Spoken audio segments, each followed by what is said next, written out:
안녕하세요. 경기도에 살고 있는 58세 여성입니다.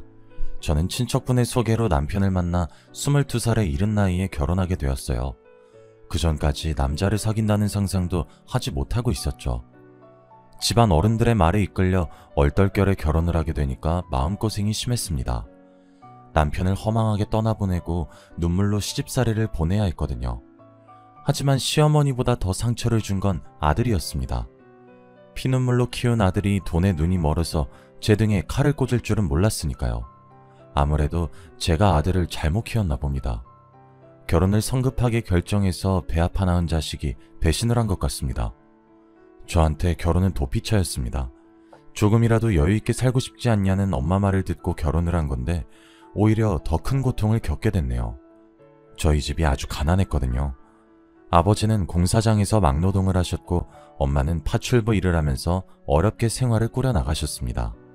아버지는 특별한 기술이 없는 잡부였고 공사가 끝나면 다른 공사가 생길 때까지 한 달 넘게 백수로 지내실 때도 있었습니다. 아버지 수입이 들쭉날쭉하다 보니 엄마까지 나서서 돈을 벌어야 겨우 입에 풀칠할 수 있었습니다. 설상가상으로 제가 중학생이 될 무렵 아버지가 공사장 계단에서 미끄러져 낙상사고를 당하셨습니다. 그때 허리를 크게 다치는 바람에 집에 누워만 있는 처지가 되었죠.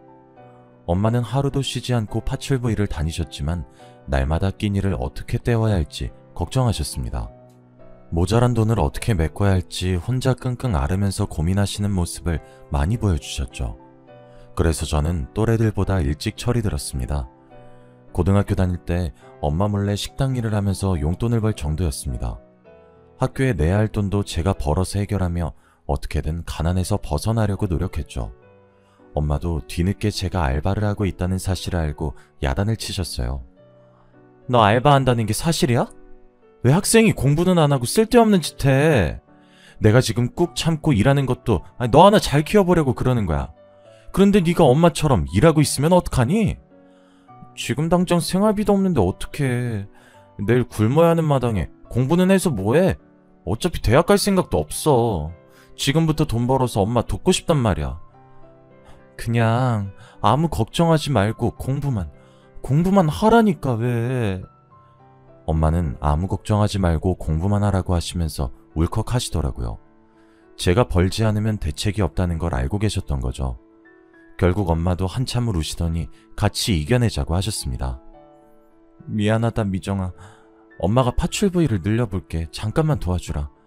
다음 달부터는 돈 걱정 없이 공부만 하게 해줄게. 당연히 저는 엄마 말을 믿지 않았죠. 제가 일하는 게 더 낫지 어떻게 엄마가 일을 더 늘리겠어요. 게다가 공부하더라도 소용없다는 생각이 들었어요. 아버지 약값으로 한 달에 수십만 원이 들어가는 마당에 제게 대학은 사치였거든요. 일자리를 늘려 몸이 더 안 좋아지셔서 그런지 엄마는 금세 몸살이 나고 마셨죠. 엄마가 처음으로 휴가를 내고 집에 누워서는 시름시름 앓더니 눈물을 흘리셨어요. 그래서 제가 엄마 눈물을 닦아주면서 위로해 주었습니다. 엄마, 왜 울어? 힘들어서 그래? 나도 일하고 있잖아. 무리하지 말고 하던 일만 하자. 어떻게 너한테 일을 시켜? 엄마가 어떻게든 돈 벌어보려고 했는데 학생이 공부를 해야 하는데. 엄마가 끝내 말을 잇지 못하셨어요. 그 뒤로 저보고 일을 그만두라고 말하지 못하고 술만 취하면 미안하다고 하셨죠. 하지만 제가 일을 한 뒤로 생활비 걱정이 조금 덜어져서 오히려 살만했어요. 3개월, 6개월, 1년이 지나니 일도 쉬워져서 오히려 학교 공부보다 식당 일이 좋아졌는데요. 사장님도 절 좋게 봐주셨는지 저한테 졸업 후에 뭘 할 거냐고 물으시더라고요. 미정아, 몇 개월 뒤면 졸업하겠네. 식당 그만두고 취직할 거지? 일단 서울에 있는 회사에 이력서 넣어보려고 하는데 잘 될진 모르겠어요. 자격증도 따서 크든 작든 회사에 취업이 되면 서울로 갈 생각이에요. 네가 일도 잘하고 야무져서 계속 옆에 두고 싶은데 이제 성인인데 식당에서 알바만 하면 되겠니? 일단 취업 때까지만 일해주라. 요즘 일 잘하는 직원 구하기가 하늘의 별 따기야. 네, 당연하죠. 곧 그만둔다고 일 대충 하는 일은 없을 거예요. 아유, 말하는 게 넌 요즘 애들 같지 않다니까. 어른이야 어른. 제가 일했던 사장님은 저를 딸처럼 생각하면서 아주 잘 대해주셨어요. 저도 엄마보다 사장님을 보는 시간이 더 많아져서 정이 들었어요. 그래서 이 식당에 벗어날 수 없었죠. 저도 성인이 되면 회사에 취직할 줄 알았는데 용기가 나지 않았어요. 어쩌다 회사에 이력서를 넣어도 번번이 낙방하였습니다. 오늘 면접 본 거 발표났다며 결과 확인해봤어? 떨어졌어요. 아유, 너같이 일 잘하는 애를 왜 떨어뜨리나 몰라. 돈 걱정하지 말고 천천히 알아봐. 네가 괜찮으면 주말에만 일하지 말고 평일까지 쭉 나와도 된다. 그래야 너도 돈이 좀 될 거 아니냐? 일단 그렇게 할게요. 감사합니다. 시간이 많아진 만큼 식당에서 일을 하게 되니까 돈이 제법 모이더군요. 돈 벌어서 가끔 맛있는 치킨이나 피자를 시켜 먹는 재미에 빠지니까 꼭 회사에 들어가야 하는 생각도 들었습니다. 식당 일도 익숙해졌고 사장님도 좋으신 분이고 게다가 안정적인 수익도 생겼으니까요. 어영부영 시간을 보내니 3년이란 시간이 훌쩍 지나버리더군요. 사람 마음이 참 간사해서 당장 취업을 못해도 돈이 나오는 곳이 있으니 마음이 급해지지 않았습니다. 그러다 보니 자격증을 따거나 취업 준비를 하는데 소홀해졌어요. 일만 하면서 지내는 사이에 22살이 되었고 그때 제가 좋다는 남자가 나타났어요. 저희 식당에 자주 들리는 단골 손님이었는데 일주일에 서너 번씩 만나다 보니 자연스럽게 친해졌습니다. 단골 손님에게 오빠라고 부르긴 했지만 이성적인 관심이 있는 것도 아니었습니다. 하지만 단골 손님은 저만 보면 해발쭉 웃으면서 저만 쳐다보고 있더라고요. 정상이 아닌 것 같기도 했고 무서워져서 없는 사람인 척 무시했습니다. 그런데 저에게 결혼하잔 말을 꺼내더군요. 미정아, 우리 결혼하자. 내가 뭘 해서라도 꼭 행복하게 해줄게. 기습적인 청혼에 저는 당황스러운 것은 물론 어이가 없었습니다. 오빠라고 부르며 친한 척 군 게 화근이었죠. 사장님이 단골 손님한테 오빠라고 부르길래 저도 따라한 것이었습니다. 사심없이 자주 와줬으면 해서 친한 척 한 건데 괜한 짓을 했네요. 이제 와서 후회하면 뭐하나요? 요즘 세상이 흉흉해서 괜히 짜증냈다가 큰 코 다칠 수 있어서 단골 손님을 잘 타이르려고 했습니다. 아니 오빠 왜 그래? 이게 무슨 황당한 소리야. 사귀자는 것도 아니고 결혼부터 하자고 들이대는 게 말이 돼? 우리 만난 지 2년 넘었잖아. 그 정도면 충분한 거 아니야? 뭐? 우리가 따로 만나서 데이트한 것도 아닌데 뭐가 충분해. 오빠, 나라서 웃으면서 말하는 거지 다른 여자한테 이러면 큰일 나. 단골 손님은 매일 식당을 오면서 저와 연애를 한 걸로 착각을 하고 있었어요. 조금 무서운 느낌이 들어서 얼른 이 단골 손님을 떨쳐내려고 했죠. 오빠, 진짜 미안한데 난 아직 결혼 같은 거 생각 없어. 그러니까 앞으로 이러지 않았으면 좋겠어. 제가 단호하게 거절하자 풀이 죽은 표정으로 식당을 나가더라고요. 그날 그렇게 끝난 줄 알았는데 전혀 아니었습니다. 갑자기 저보고 결혼해달라고 하길래 어디가 부족한 사람인 줄 알았는데 그것도 아니었어요. 제가 모르는 사이에 주변 사람들을 설득하고 있었거든요. 그날도 단골 손님이 찾아와서 말을 걸길래 단답으로 대꾸했죠. 그랬더니 사장님이 저한테 이렇게 한마디 하는 거 있죠. 미정아, 종구한테 너무 매몰차게 대하는 거 아니니? 네? 제가요? 사장님도 아시잖아요. 종구 오빠가 계속 찾아와서 결혼해달라고 하는 거. 저 곧 서울 가는데 그러면 곤란해요. 제가 가지도 않을 서울 핑계를 댔지만 소용없었어요. 사장님이 버럭 소리치면서 제 거짓말을 지적하시더라고요. 서울은 무슨? 너 갈 생각도 없잖아. 취직 준비한다는 애가 몇 년 동안 붙은 회사도 없으면서 무슨? 네? 지금 취직 준비하고 있어요. 조금만 더 하면 되는데. 종구가 인물도 저만 하면 괜찮은 편이고 성실하고 착하잖아. 게다가 집에 돈도 많다더라. 사장님이 귓속말로 식당 앞에 있는 건물이 종구네 거라고 하시면서 몇 번만 만나보라고 부추겼어요. 어느 날은 집에 갔더니 엄마가 저를 부르더니 사장님한테 그 오빠에 대해 들었다고 하시더라고요. 너 좋다고 쫓아다니는 남자가 있다며? 사장님한테 들었어? 그 사람 때문에 미치겠어. 완전 스토커 같다니까? 남자들이 원래 그러잖아. 너 좋아서 적극적으로 대시한 건데 스토커라고 하면 안 되지. 엄마가 그 사람이 하는지 못 봐서 그래. 그 사람 말도 꺼내지 마. 그래도 식당 앞에 건물 가지고 있다면서? 그런 사람이면 한 번쯤은 만나봐도 되겠다 싶어서 물어본 거야. 엄마, 내가 무슨 연애야. 돈 벌 시간도 부족하구만. 그래, 네가 그렇다니까 어쩔 수 없지만 엄마가 결혼하라는 것도 아니고 한번 만나보라고 얘기해본 거였어. 저는 그 뒤로 대꾸도 하지 않았지만 엄마는 내심 아쉬운 모양이었죠. 틈만 나면 종구 오빠 이야기를 꺼냈어요. 종구 오빠한테 직접 들은 건 아니었지만 오빠에 대한 소문을 들으니 마음이 흔들리더라고요. 동네 식당 앞 허름한 건물주에서 강남에 집 한 채가 더 있다는 소문까지 듣게 됐으니까요. 사귈 마음도 없는데 당사자한테 직접 물어보기도 좀 그래서 그냥 그런 소문이 있구나 생각만 하고 있었어요. 그런데 5개월 뒤에 뜻밖의 일이 터지고 말았어요. 20년 넘게 고된 일을 해오던 엄마의 몸에 이상이 생겼습니다. 파출부 일을 하느라 엄마 허리가 안 좋아졌는데 최근에 허리가 끊어질 듯이 아파서 걷는 것도 힘들다고 하셨거든요. 얼른 엄마를 데리고 병원에 가보니 추간판 탈출이라는 진단을 받게 되었죠.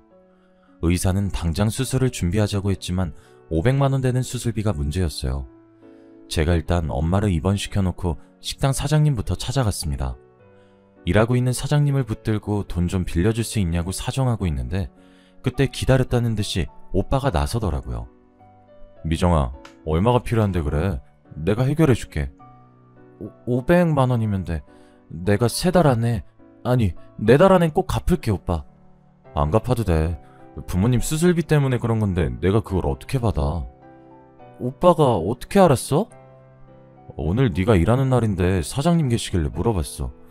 어머님 많이 아파서 급하게 일을 뺐다며? 계좌 불러. 지금 보내줄게. 계좌번호를 불러주니까 오빠가 진짜로 500만 원을 보내주었습니다. 아버지도 제게 이런 적이 없었는데 정말 감동이었죠. 금전적으로 이렇게 흔쾌히 도와주는 사람이 없어서 귀찮게만 느껴졌던 종구 오빠가 다르게 보였습니다. 사장님도 제 눈빛이 변하는 걸 봤는지 갑자기 제 옆구리를 찌르면서 귓속말을 하더군요. 거봐, 내가 저런 놈 없다고 했지? 한 번은 만나볼만 하다니까. 아이, 괜히 고집 피우기는. 제가 헛기침을 하면서 모르는 척 대꾸도 안 하니까 사장님이 얼른 병원으로 가라고 했습니다.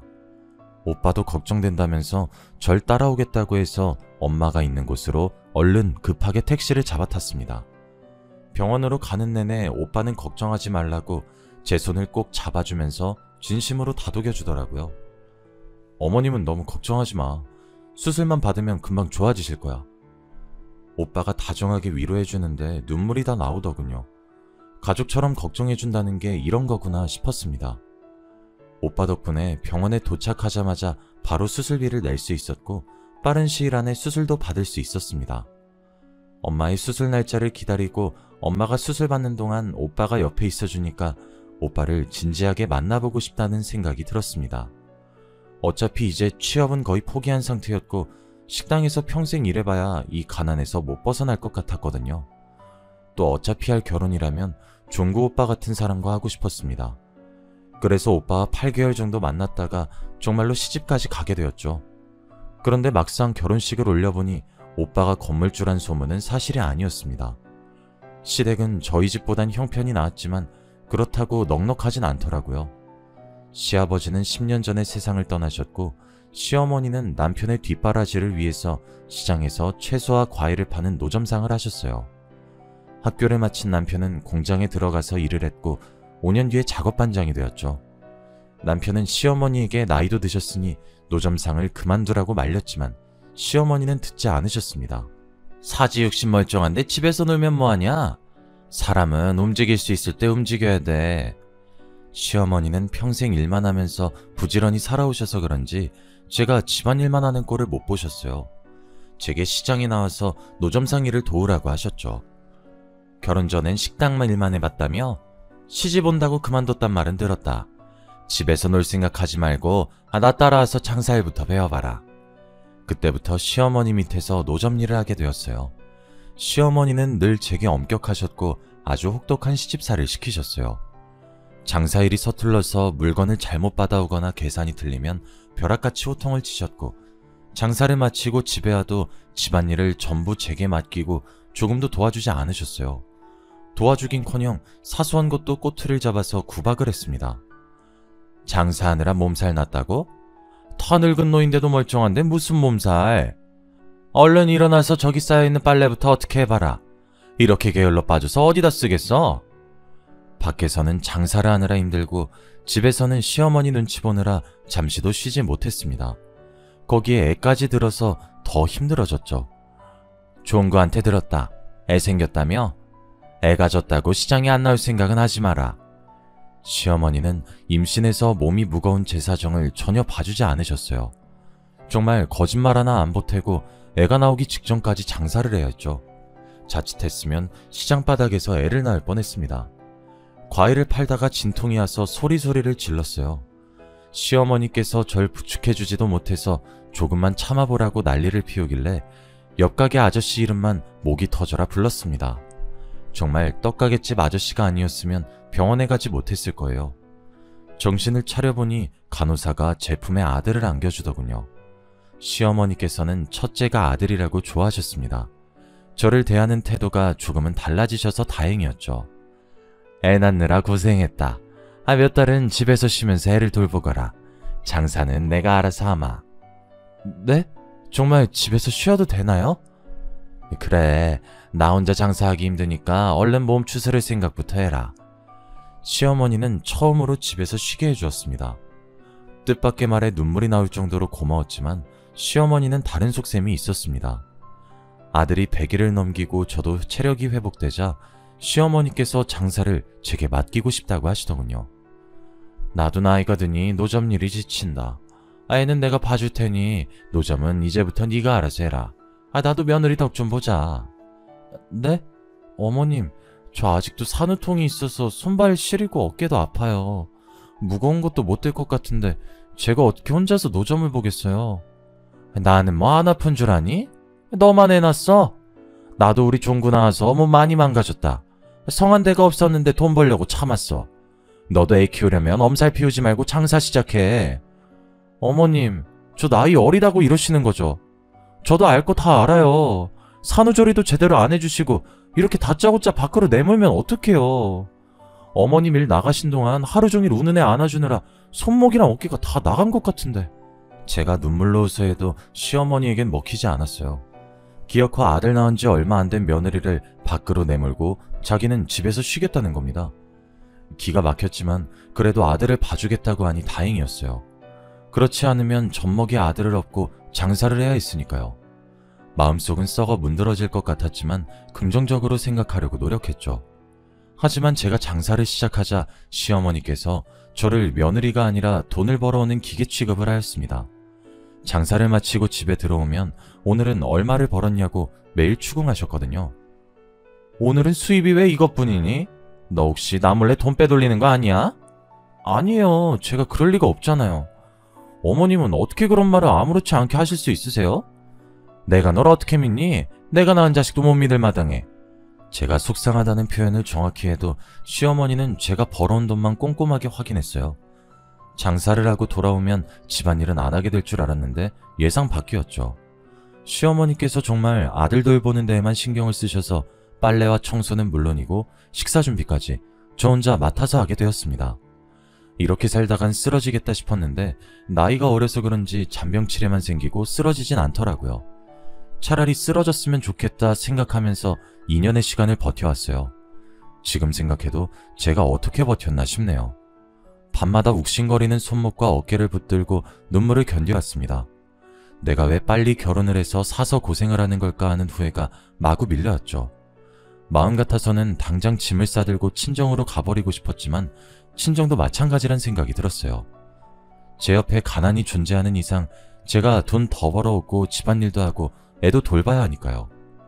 그리고 저희 엄마는 수술 후유증으로 더 이상 돈도 못 버셔서 기초생활수급자 지원금을 받기로 하였습니다.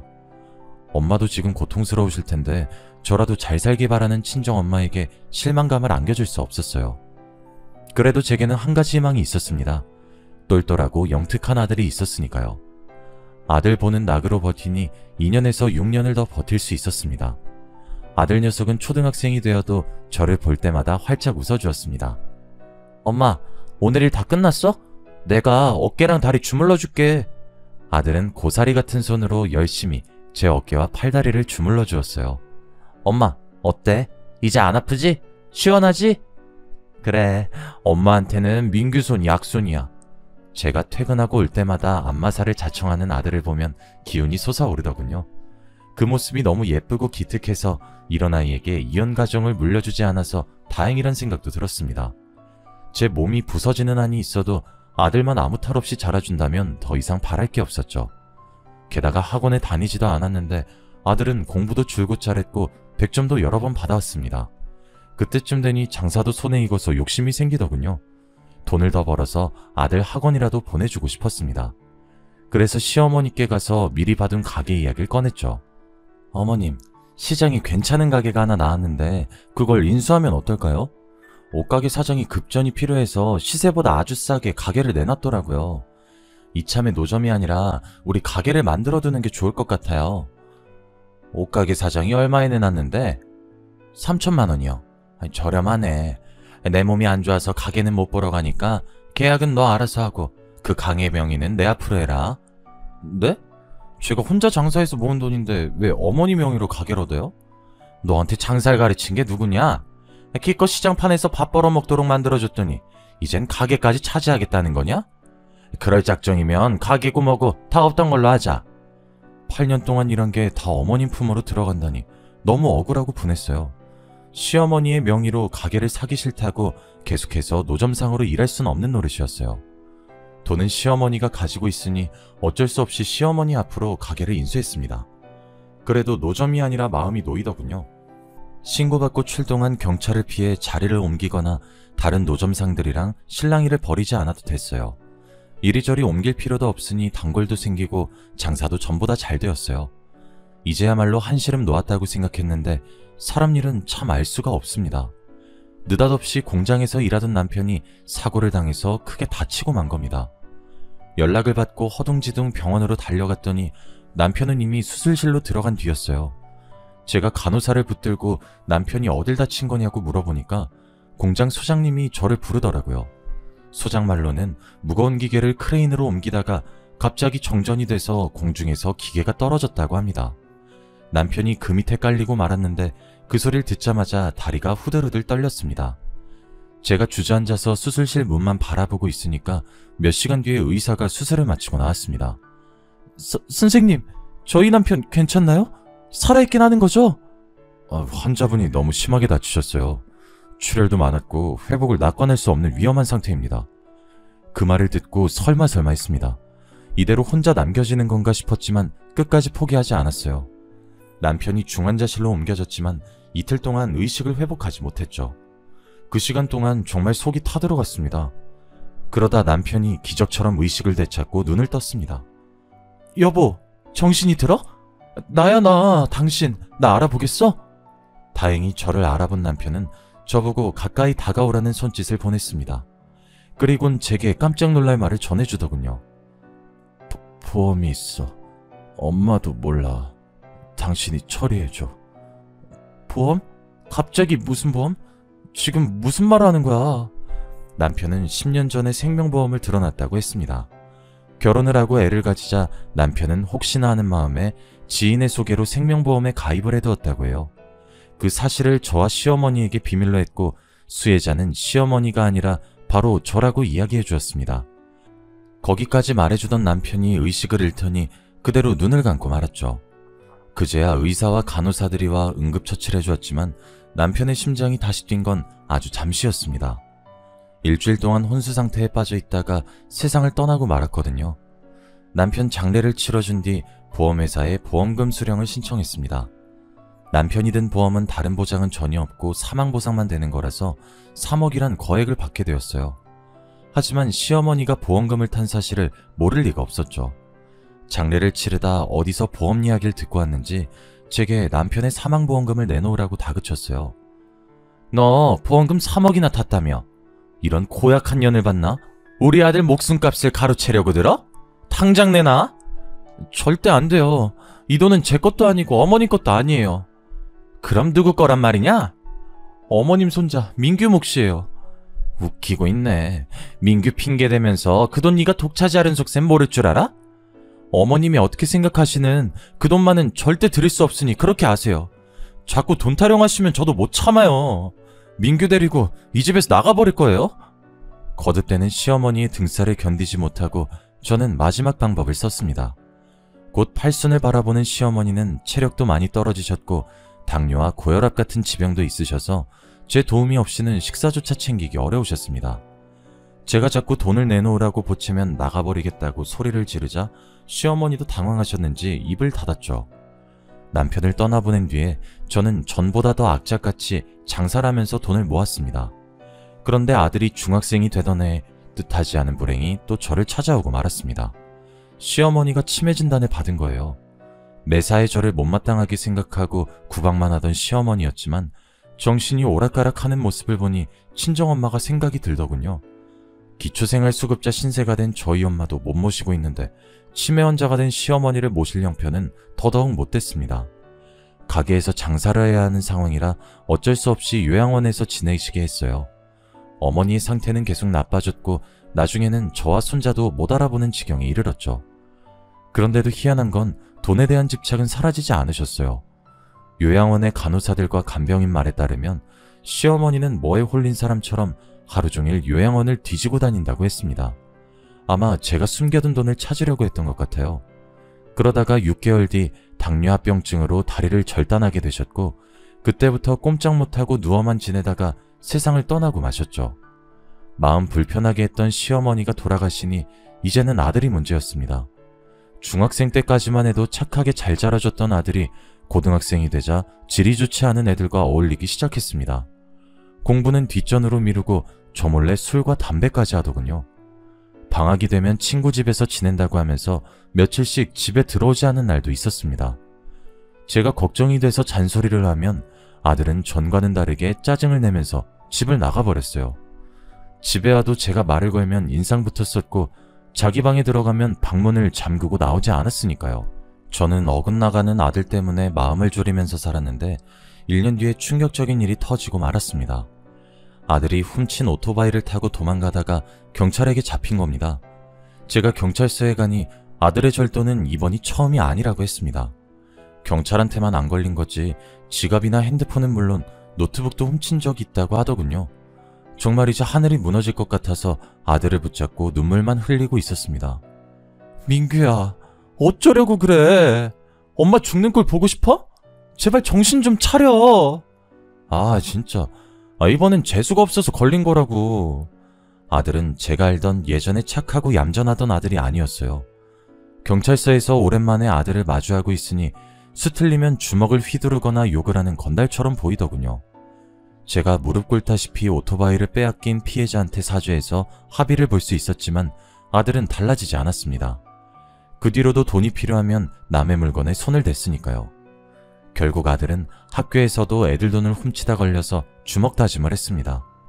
덩치가 크고 힘이 셌던 아들이 일방적으로 내려쳐서 아들은 학교에서도 퇴학 처분을 받았죠. 게다가 절도 혐의와 폭행죄로 소년원까지 가게 되었습니다. 1년간 소년원에서 보호감호 처분을 받고 돌아온 아들은 건달처럼 보이는 것이 아니라 완전히 건달이 되어서 돌아왔습니다. 엄마, 나 서울 가서 지내려고. 갑자기 서울은 왜? 소년원에서 친해진 애가 있는데 서울에서 같이 사업하재. 나는 몸만 오라고 했으니까 신경 쓰지 마. 서울은 안 돼. 너무 멀잖아. 그냥 엄마 집에서 같이 살자. 어? 내가 새 출발하겠다는데 왜 그래? 여기서 지내봤자 맨날 돈 없다는 이야기만 듣는데 내가 왜 여기 있어야 하냐고. 아들이 우리 집 가난한 게 지긋지긋하다고 소리를 지르는데 서울에 가지 말라고 말릴 수 없었습니다. 그래서 가서 사고만 치지 말라고 당부하고 보내주었죠. 서울로 간 아들은 한 달이나 두 달에 한 번씩 돈이 떨어지면 저를 찾아와서 손을 벌렸습니다. 남들이 들으면 안 그래도 버릇없는 놈 버릇없게 키운다고 뭐라 할지 몰라도 전처럼 물건을 훔치다가 걸린 것보다 훨씬 나았습니다. 다만 아쉬운 건 아들이 따뜻한 집밥 한 그릇 먹지 않고 가버린다는 것이었습니다. 제가 뭐라도 먹여서 보내려고 하면 인상 찌푸리기 바빴죠. 아, 됐어. 밥은 무슨 놈의 밥이야. 바빠서 빨리 가봐야 돼. 밥 한 그릇 먹고 갈 신간도 없다는 게 말이 돼? 국 식기 전에 한술 뜨고 가. 제가 밥 한 숟가락을 떠서 맛이라도 보라며 내미니까 아들이 성질을 부리면서 상을 엎어버리더군요. 엄마가 언제 이렇게 챙겨줬다고 그래. 이제 와서 착한 척 하지마. 짜증나니까. 제가 장사를 하느라 밥도 제대로 못 차려주고 학교 생활은 잘하는지 친구들은 누가 있는지 살펴봐주지 않은 게 컸나 봅니다. 아들을 잘못 키운 제 탓이죠. 이제 와서 뭘 어떻게 할 순 없었습니다. 저희 민규가 30이 넘을 때까지 돈이 떨어지면 저를 찾아오는 일이 반복됐어요. 그러다 아들이 느닷없이 들이닥쳐서 다급하게 돈을 내놓으라고 했어요. 엄마, 나 300만 원만 주면 안 돼? 아니면 100만 원이라도, 어? 대체 무슨 일이야? 뭐 때문에 300만 원이 필요한지 말해줘야 주지. 그게 경마하다가 돈을 조금 날렸어. 머뭇거리던 아들이 경마와 다른 도박에 손을 댔다가 1억 정도 빚을 졌다고 하더군요. 저는 아들이 언젠간 사고 칠 것 같아서 가진 현금을 모두 다 소진한 상태였습니다. 대신 그 돈으로 집 한 채를 사뒀죠. 3억이라는 목숨값을 허투루 쓰고 싶지 않아서 오랫동안 생각해 놓은 계획이었습니다. 엄마가 집을 사느라 돈이 없어. 그 집 나한테 주면 되잖아. 어차피 나 주려고 사놓은 거 아니야? 그래, 너한테 줄 거야. 하지만 지금은 아니야. 네가 결혼하면 그때 줄 테니까 그렇게 알아. 정말이지? 결혼하면 집 준다고 약속한 거야? 대신 좋은 여자 만나야 돼. 아무 여자 데려오면 절대 안 된다. 결혼이고 뭐고 당장 집을 내놓으라고 난리 깽판을 칠 줄 알았는데 아들이 순순히 알았다고 하고 나가더군요. 그리고 몇 달 뒤 아들이 결혼할 여자라며 상견례 자리를 마련하였습니다. 우리 엄마야, 인사드려. 안녕하세요, 수진이라고 해요. 만나 뵙게 돼서 반가워요, 어머님. 좋은 여자라고 해서 기대했는데 첫인상부터 실망스러웠습니다.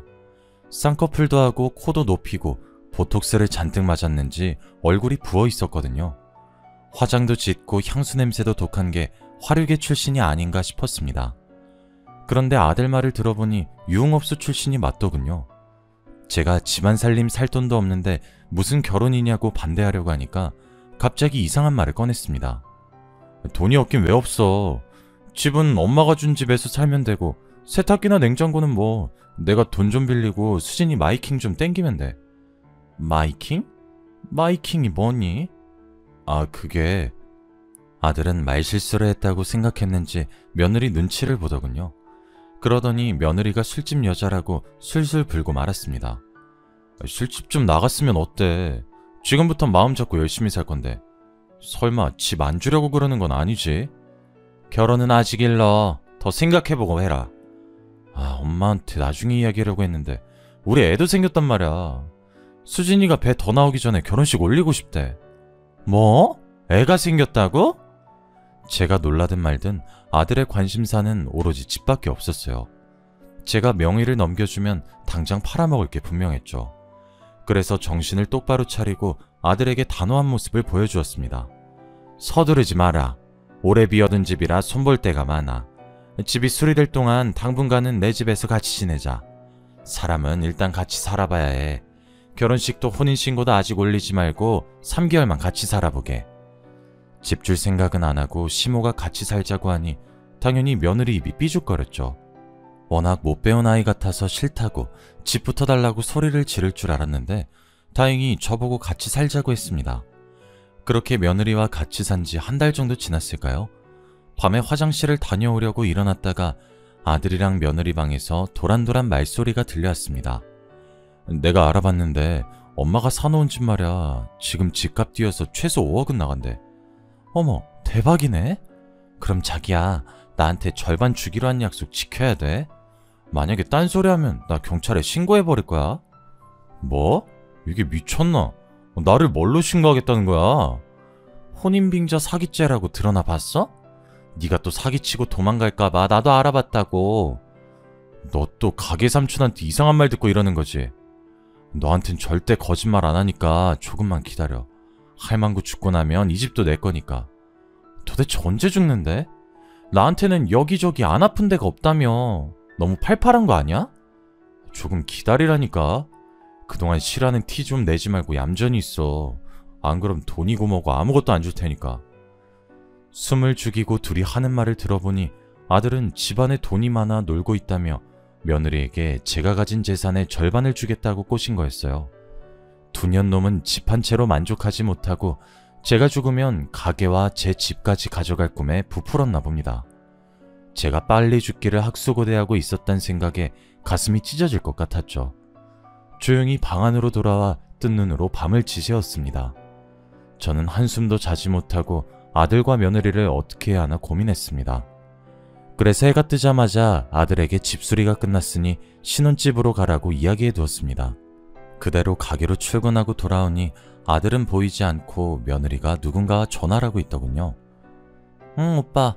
이제 작업 거의 다 끝났어. 2억 5천은 땡길 수 있을 거야. 물론이지. 그 자식은 나를 마누라로 생각하고 있는데 웃겨 죽겠어. 사실 임신도 안 했고 혼인신고도 안 했거든. 집 팔아서 돈만 챙기면 야반 도주할 거야. 얼른 돈만 챙기고 오빠 보러 가고 싶다. 며느리가 아들과 작정하고 저를 속인 것도 모자라 숨겨둔 내연남까지 있었던 겁니다. 그 전화통화를 듣는 순간 그동안 참아왔던 게 터져서 며느리에게 달려들고 말았습니다. 머리채를 잡아채면서 할 수 있는 온갖 욕은 다 했죠. 뭐? 돈만 챙기고 야반 도주할 거라고? 어디서 근본도 없는 술집년이 나를 속여? 이거 놔요! 경찰에 신고할 거야? 폭행죄로 신고할 거라고! 그래, 신고해라. 너 사기친 거랑 내 폭행죄랑 누가 더 형 오래 사나 보자. 같이 깜빵 가보자고. 제가 진짜로 경찰에 신고할 기세로 핸드폰을 챙겨드니까 며느리가 조용히 사라질 테니 없던 일로 하자고 하더군요. 어림도 없는 소리였습니다. 그대로 경찰에 전화해 며느리가 사기 결혼을 했다고 신고했죠. 하지만 며느리가 돈을 챙겨들고 튄 것도 아니고 금전적인 이득을 취하기 전에 신고한 거라 제대로 된 복수도 하지 못했습니다. 하지만 아들이 배운 것도 없는 여자에게 벗어났다는 것만으로 천만다행이라고 생각합니다. 저보고 죄송하다고 효자가 되겠다고 하진 않았지만 돈만 밝히고 저를 속이려고 든 게 후회가 되긴 했나 봅니다. 제 옆에 붙어 살면서 배달 일을 시작하더니 더 이상 사고는 치지 않네요. 이렇게 사연을 적어보니 믿을 수 없는 일의 연속이었습니다. 저에게 좋은 집안, 좋은 남편, 좋은 아들도 없었지만 이렇게까지 버티게 해준 건 가난해서 생긴 악착 같음인 것 같습니다. 바쁘게 살아오다 보니 제 한탄을 말할 사람도 없어 사연 보내봤는데 어떤 반응일지 궁금하네요. 물론 저보다 더 힘든 사람들이 많겠지만 위로의 한 말씀 부탁드립니다.